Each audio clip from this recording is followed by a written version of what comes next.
it's with great pleasure, just to make sure we're running to time, it's with great pleasure that I now would like to bring Melanie Porter in to our conference. Hello, Melanie. I want to make sure I absolutely get you front and centre here, because you are an associate professor at Macquarie University delivering research insights on ADHD students and teacher training in ADHD. And I've had the pleasure of listening to you present before and being part of your forums. And I'm very excited to hear your presentation here today.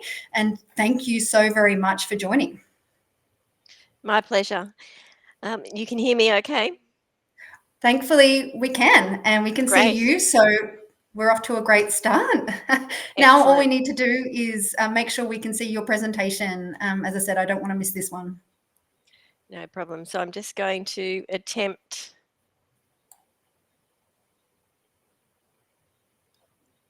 to share my screen. There's a few little things on here that weren't anticipated. Yeah, we've made it not very easy. It's asking me for a password, a login password. To share screen. That's a new one. I've got your presentation here, Melanie, if we need it as a backup. If you're happy to display it just for the sake of time, I am. and that would be great. And I'll just say next slide, if that's okay. Oh, okay. Yep, I'm well versed in that today. I feel like we're back in COVID days with the presentations from the medical boards. I don't know if you remember when. Anyway, if you're able to give us an introduction while I get everything ready and tee everything up, are you able to talk off cuff? Sure. Fantastic. All right, over to you.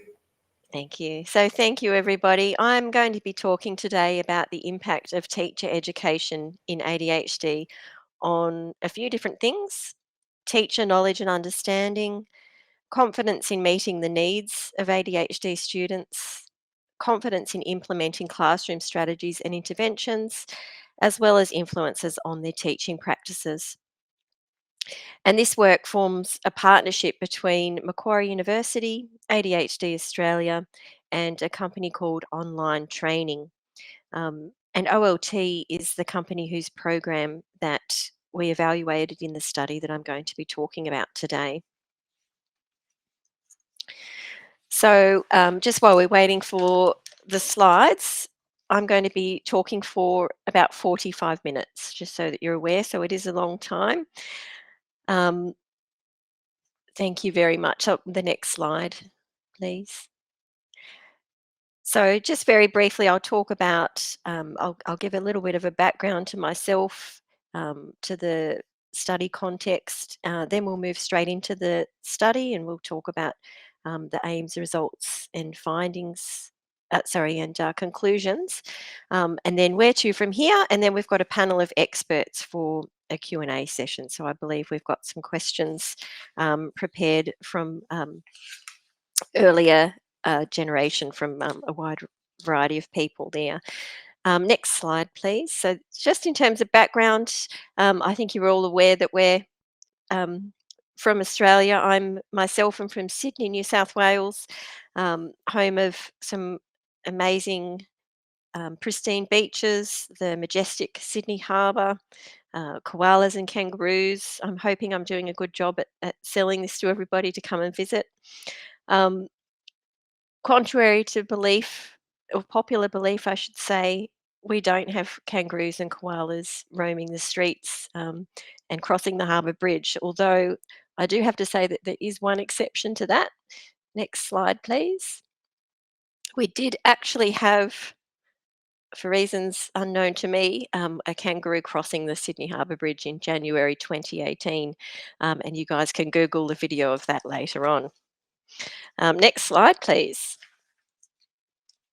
So in terms of my role when it comes to ADHD, I have a few different roles. I'm a mum of a beautiful boy, Oliver, who has ADHD and a few other complexities. He's due to start high school next year, so that's exciting, but also I must admit I'm a little bit nervous about that. And I'm a scientist and practitioner. So I'm an academic at Macquarie University where I do a lot of research and teaching on ADHD and also some other conditions. In that capacity, I also train clinicians in training, and that includes clinical psychologists and also clinical neuropsychologists. And I'm a practicing clinician. I'm a clinical neuropsychologist, so I do a lot of assessment and diagnosis of ADHD. My work involves a lot of, let's say, collaborative problem solving, school visits, supporting and advocating for children and families, as well as management and intervention. In terms of my personal experience with ADHD with my son, um, Oliver has had three school changes. He's now in year six, so from kindergarten to year six, three school changes and three suspensions. I've had all sorts of conversations. I do try and just keep my role to being a mum at school, but sometimes it is very hard. Um, so I've had people say things like, he's an absolute angel one on one. He's a beautiful kid. It's just that school brings out the worst in him.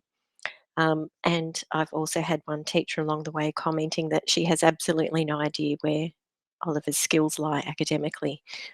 She found it very hard for him to engage in school. Next slide, please. Through my role as a clinical neuropsychologist, I've done lots of school visits, interacted with a lot of educators. Most educators are amazing. Some of them do get a little bit lost along the way when it comes to ADHD, and we'll see that there's good reason for that. And in many instances, it's not because they're not trying or not motivated. So these are just some of the things that I've heard in relation to students with ADHD. Um, so he can concentrate when things interest him. He's just being naughty. Right down to I'm at my wit's end and I just don't know what to do anymore. There's also been some positive experiences. If you could bring on the next slide, thank you. So I've had some of those are turnarounds after they have understood things a little bit better for a particular student that has ADHD, or just increasing knowledge, and some are just off the cuff things that teachers have said. So I now understand that the reason she can't concentrate is because her brain works differently. He's a valued class member, um, and when she's struggling, we work things out together. So there's a bit of a mix in terms of teachers' attitudes and also their understanding of ADHD. Next slide, please. So I guess all those different roles that I have sparked my interest in doing some research, and also all these things that I'm about to talk to you about, there's a very clear need. So there's a lack of pre-service and in-service teacher education in ADHD, and it represents a major and a pressing problem. So on average, we know that one student in every Australian kindergarten to year one classroom has an ADHD diagnosis. 88 students are predominantly occupying mainstream settings. They're expected to engage in undifferentiated and regular classroom learning. Despite this, I can speak for Australia in particular, but Australian pre-service teachers, so teachers in training before they go out, I guess, to work in the real world, receive on average as little as 1 to 5 hours of training at university across their 2 years of training in special needs, and many receive no training at all in terms of ADHD. Moreover, 93% of Australian, sorry, the slide before, 93% of Australian in-service teachers report that they would benefit from further professional learning in ADHD. And of that same cohort, 92% said that they weren't adequately trained at university to identify or support ADHD students. This lack of teacher knowledge in ADHD has a major impacts on teachers, it has major impacts on students, and it has major impacts on families. Also, while a number of professional education courses exist, they do vary in quality, and there's also a lack of research on the impact of teacher education in ADHD, especially beyond improvements in teacher knowledge. Next slide, please. So ADHD Australia conducted a large study and a critical gaps report on This in Australian schools reported that 95% of parents believe that teachers and school staff need specific ADHD training. Without appropriate teacher knowledge and evidence based accommodations for their needs, we know that ADHD students are experiencing major issues at school, including difficulty engaging in the learning process, stigmatisation, compromised relationships with teachers and peers, academic underachievement, suspensions, early school dropouts, and I could probably go on for the full 45 minutes there with the impacts. Many issues for children with ADHD start in primary school, and we know that there can be serious and cascading effects that extend into adolescence and also into adulthood. So there can be lifelong implications of this. ADHD Australia's Critical Gaps report also highlights that 1 in 3 children changed schools as a result of ADHD related issues in 2019. 24% in that same year were suspended, 30% expelled, and 56% of ADHD students received at least one detention. It's also estimated that between 31 and 45% of ADHD students have a coexisting specific learning disorder. So that means difficulties with literacy, numeracy, or both. And that's 5 to 10 times the rate of SLD in the general population.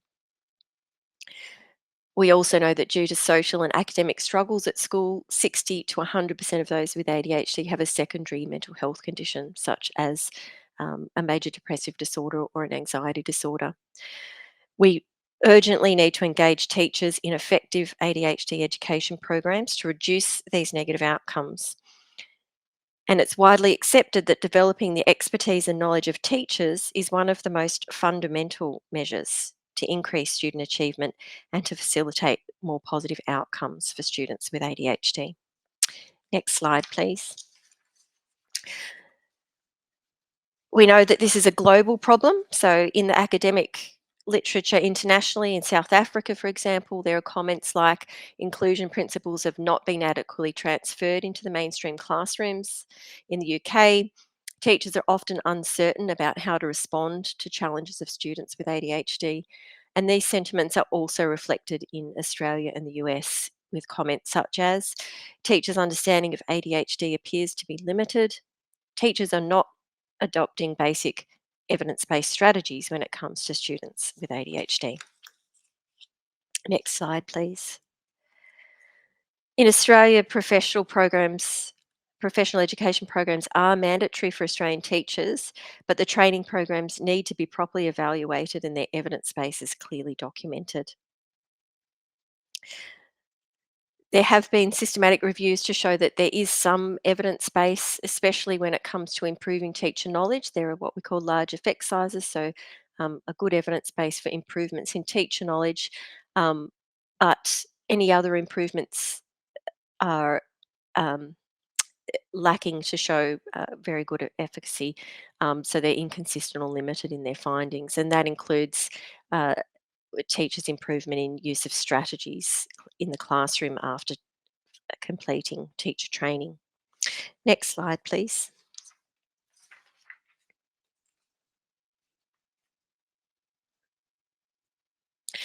We know that understanding the effectiveness of ADHD professional training is compromised by a few different things: the varying quality of the teacher training programs, with some not including evidence based strategies, some not being delivered by ADHD experts.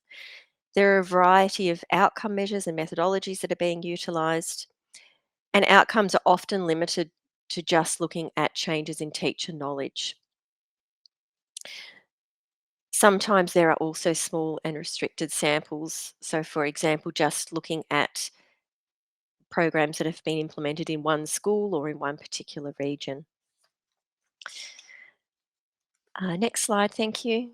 So, finally, in terms of the background, I just wanted to point out that there is lots happening, and I'm sure that there's lots of talks and discussion about this in during this conference. There's lots happening in Australia and there's a lot happening globally. So fingers crossed that we're going to get some positive changes. I just wanted to point out a couple of things. One was the Senate inquiry into disruptive classrooms, which myself and ADHD Australia put a submission into. So that heavily focuses on ADHD, I know, because I've read a lot of the submissions. And there's a US Senate inquiry into school refusal. And reading that lengthy document, there's also a lot to be said, and ADHD is mentioned quite a lot in there. Next slide, thank you. And then the next one, so we're now moving to the study, and starting with the aims and methodology. Next slide, thank you. And the next slide. So in terms of the aims, the aim of the current study was to provide a preliminary evaluation of the impact of a blended learning course, which is OLT's Understanding ADHD course, on teachers' perceived knowledge, perceived confidence and skills, and changes in their teaching practice.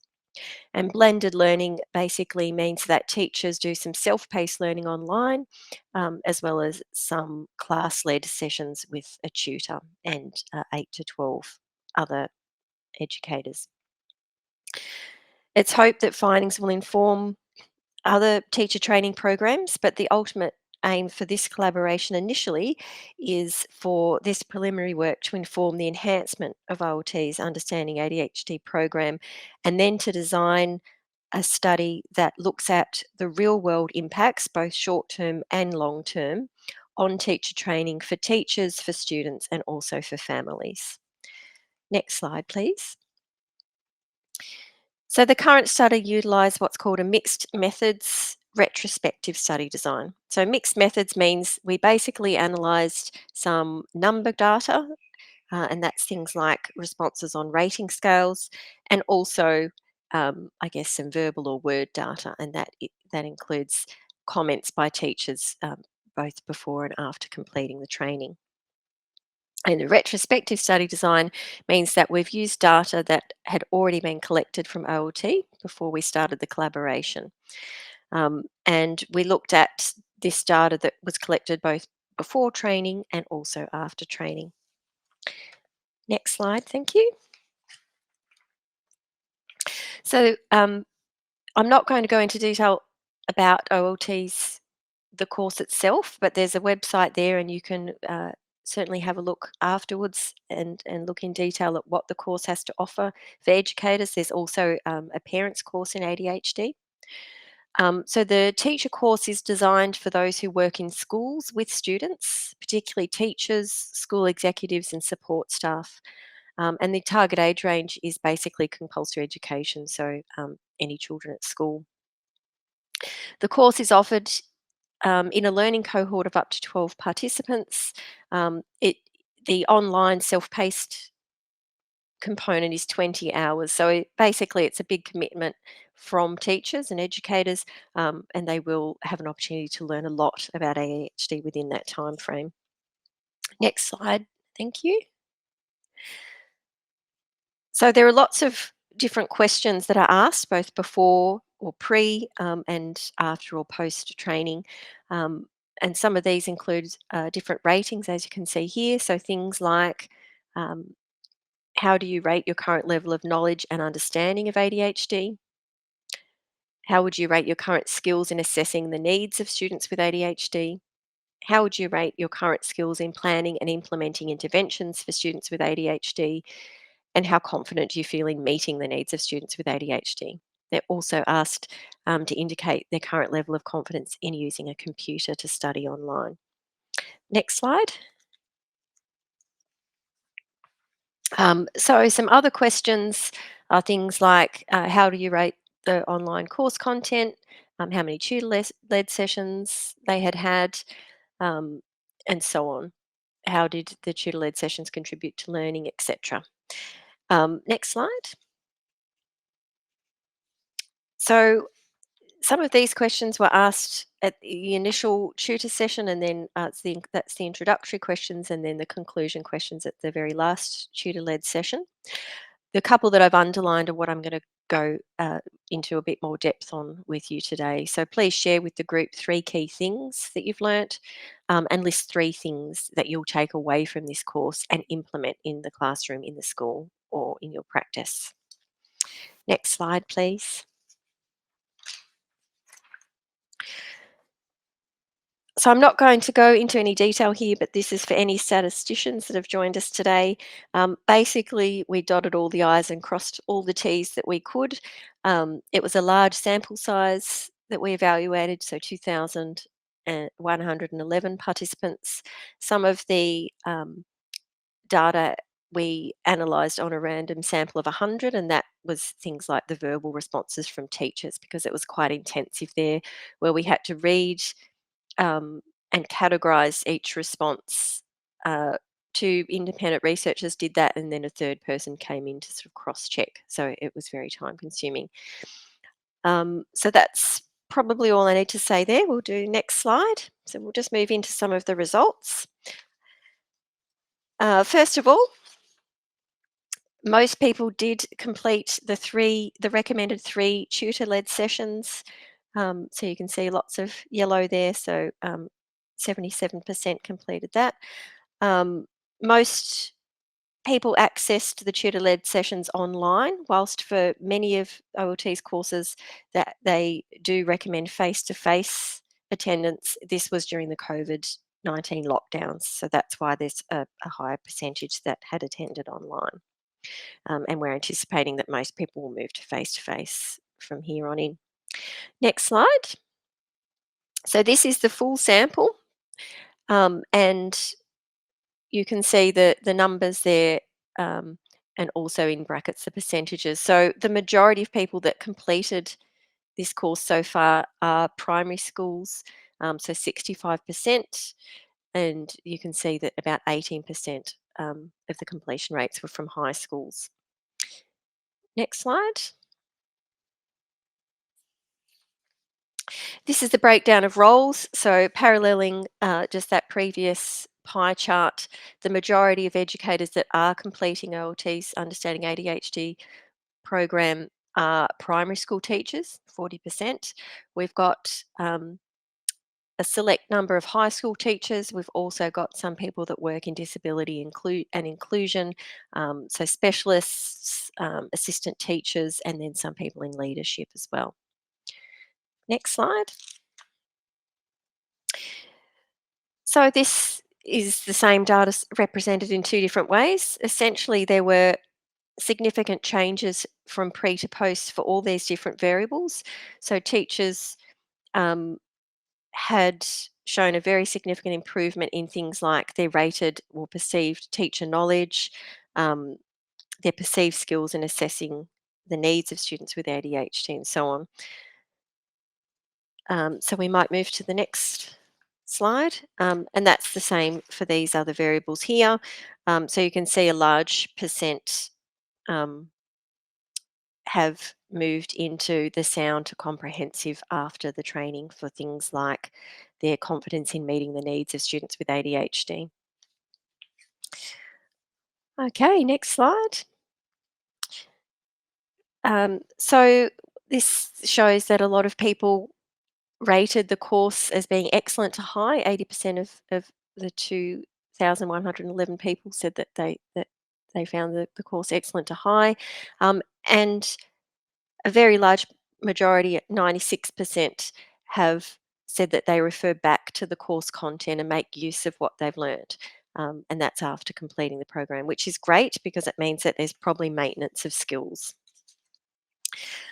So with the next slide, this is what we call a thematic mapping.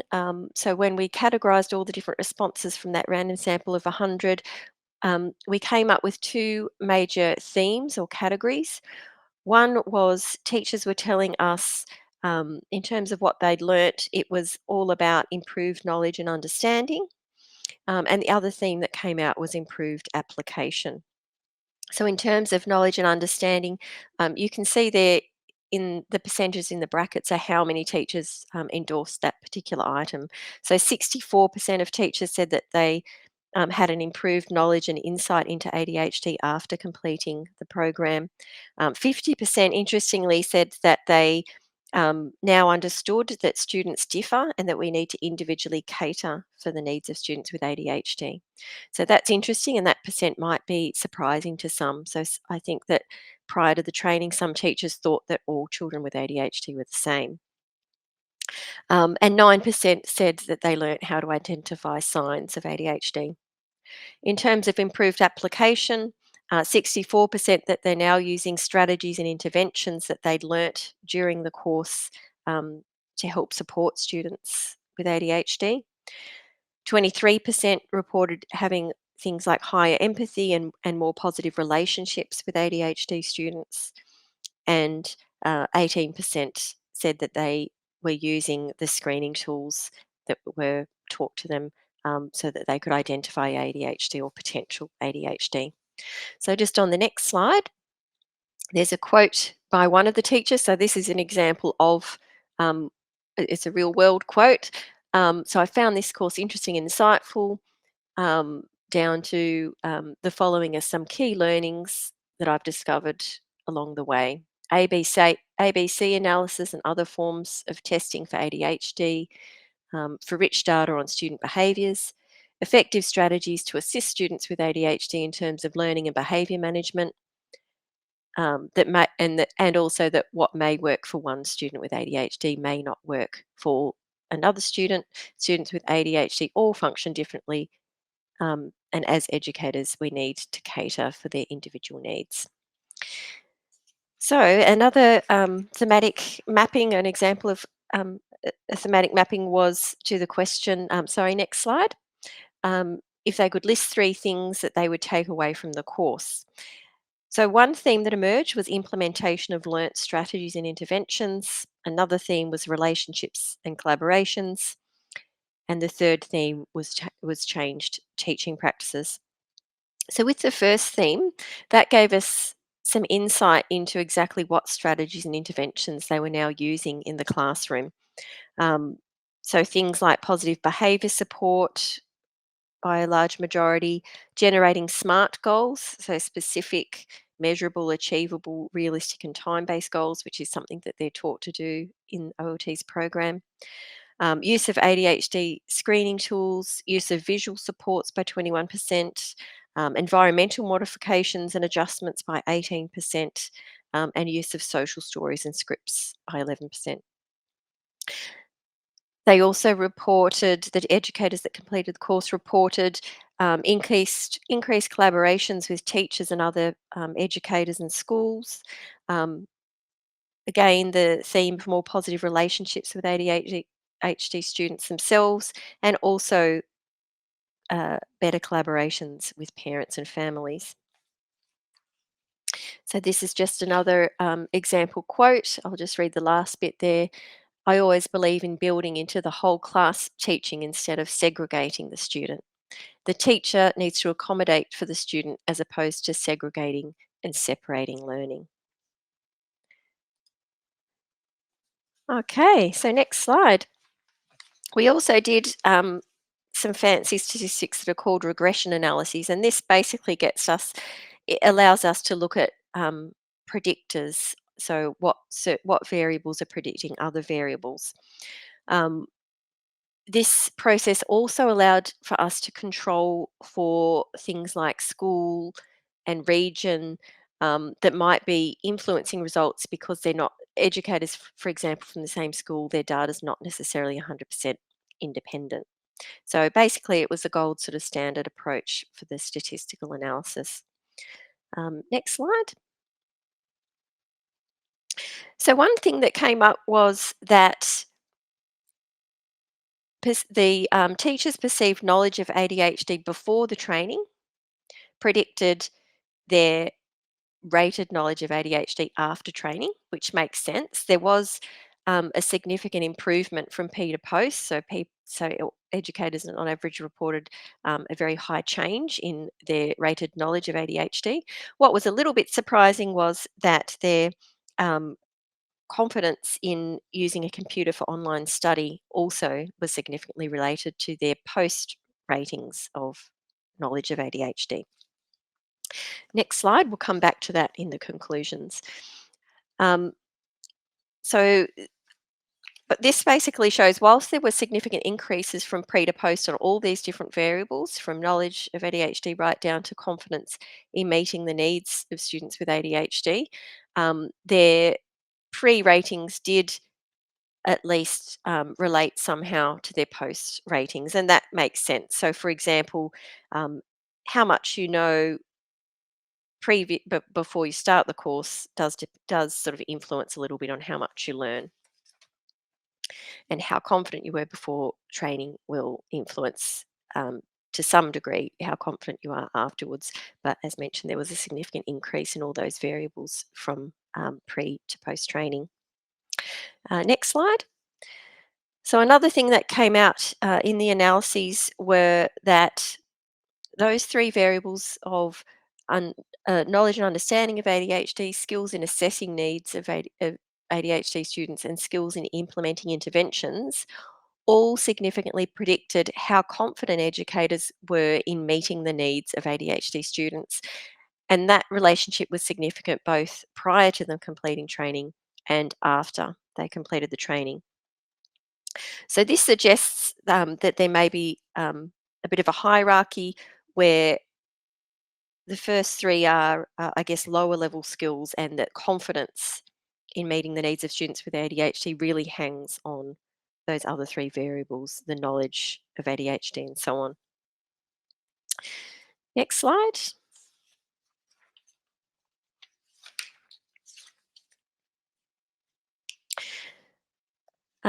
So the other analysis that we did showed that rated knowledge of ADHD and rated skills in assessing ADHD students' needs were the only two variables that related to the overall rating of the course. Um, and this is probably related to what educators were expecting to learn from the from OLT's Understanding ADHD program. So we won't go into detail about that today, but indeed one of the questions is about what do you expect to learn, and the thematic map did map onto those things. So teachers and educators were expecting to know more about ADHD, and they were expecting to be able to assess ADHD students' needs after completing the program. They didn't necessarily expect that they would have increased knowledge in things like their confidence of meeting the needs of students with ADHD. So those things, I guess, were an added benefit. So next slide, and the next one. So just in terms of conclusions, um, we found significant improvements were noted in perceived knowledge, skills, and confidence following the completion of the course. Overall, educators seem to rate the course highly and seem to refer back to the learning material and the course content on a regular basis, which was great because it does mean that that will facilitate maintenance or long-term effects of their course completion. Role wasn't significantly related to overall satisfaction with the course content or post-course perceived knowledge and all those other variables. So regardless of role or level of expertise, all people that completed the course seemed to benefit, which was also great. Next slide. Perceived improvements were noted in teacher attitudes, in their levels of understanding and compassion towards ADHD students, their perceived implementation of learnt strategies and supports, their perceived outcomes for students um, after completing the course. Perceived improvements were also noted in relationships and collaborations, which is great, and teaching practices after the completion. Of note, while school type didn't have a significant impact on findings, I did note that primary school teachers were substantially more likely to partake in the course than high school teachers, and that is something that we want to do some investigating into. So, why is that the case? What are the reasons? And we'll talk about that with the future um, directions component in a moment. Next slide. So, somewhat surprisingly, we did find that the teachers their confidence prior to completing the course with using a computer to study online did significantly relate to their post-course perceived knowledge and understanding, but not any of the other variables. And perhaps this is because knowledge and understanding, as opposed to those more applied skills, um, do require a lot of reading, a lot of access to resources on the computer. Um, As mentioned before, we also did note that there seemed to be some lower level abilities and things that teachers really wanted, such as a good knowledge and understanding of ADHD, feeling that they had skills to implement interventions, and feeling that they could meet the needs of ADHD students before they were really confident in what they were doing in their day-to-day teaching practice. So next slide. Where to from here? So moving forward, as part of the partnership between OLT, ADHD Australia and Macquarie, we had a few things that we wanted to tick off, and a couple of those have now been ticked off. So we have had a look at OLT's Understanding ADHD program and completed an evaluation, at least a preliminary evaluation. Um, Last month, we ran our first focus group, and that included a multidisciplinary panel of experts into ADHD key stakeholders and end users. We'll be running a second focus group. Sorry, next slide, please. We'll be running a second focus group towards the end of this year or early next year. And the main goal of the focus groups is to develop some key guidelines on what pre-service and in-service teachers need to learn in order to successfully teach ADHD students. So that aim will span across focus groups 1 and 2. As part of focus group 2, we'll be running forums that includes both primary school and high school students with ADHD. We'll then compare those guidelines to OLT's Understanding ADHD program to further enhance that program. And of course, those guidelines will assist with enhancing other programs in the future as well. Next slide.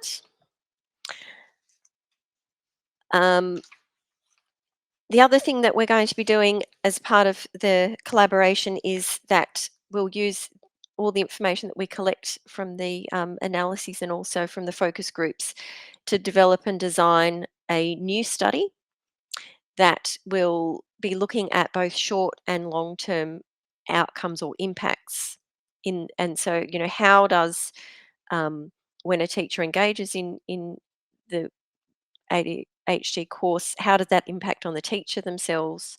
How does that generalize to positive improvements and impacts for children and parents? Next slide, please.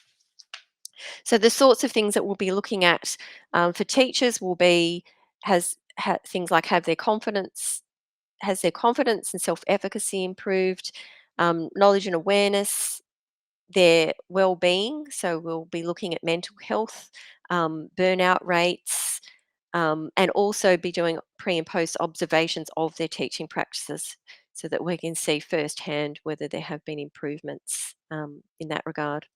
For children, we'll be looking at whether there's improved academic outcomes, social outcomes, more desirable behaviours, improved emotional well-being and mental health, and lower dropout rates, and all those other things that I spoke about at the beginning.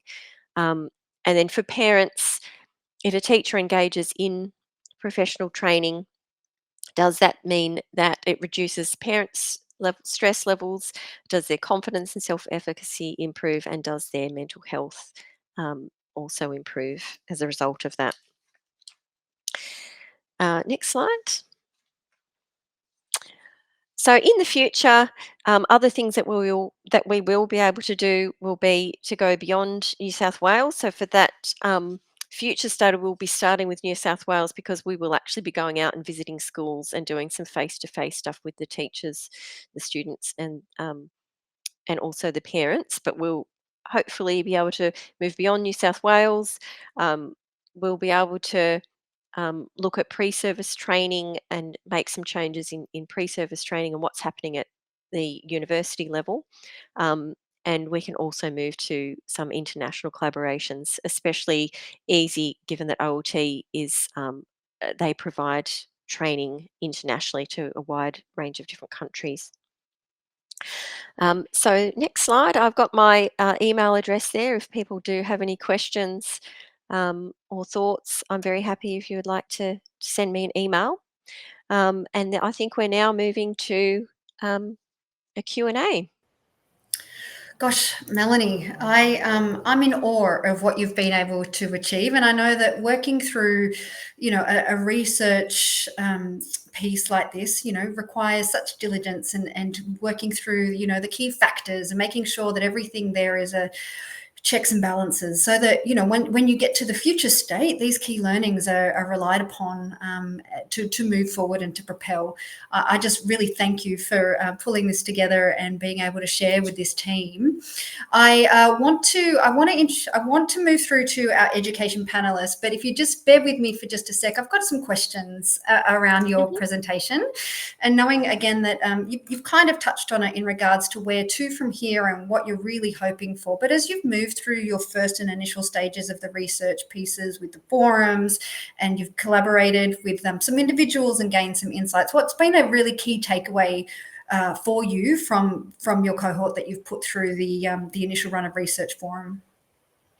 We're still processing the data from that forum, but it really does, just having the conversations that we've had, and especially with the students themselves, we can see the real need for this teacher training, and getting some real insights through some of those conversations with the day-to-day struggles that not only the students are having, but that the families are having.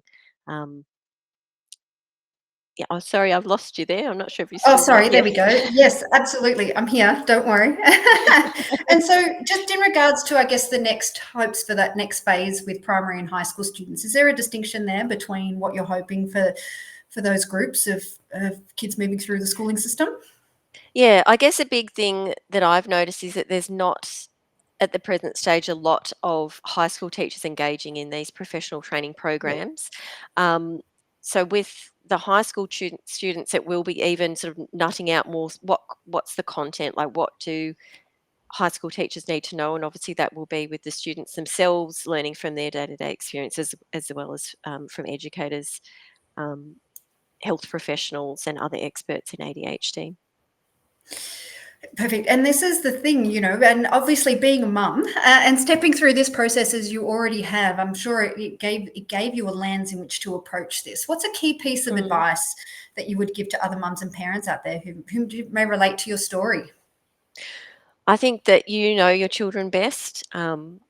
Always continue advocating for your children, trying to teach them skills to be confident, also to be able to advocate for themselves and to help people better understand ADHD.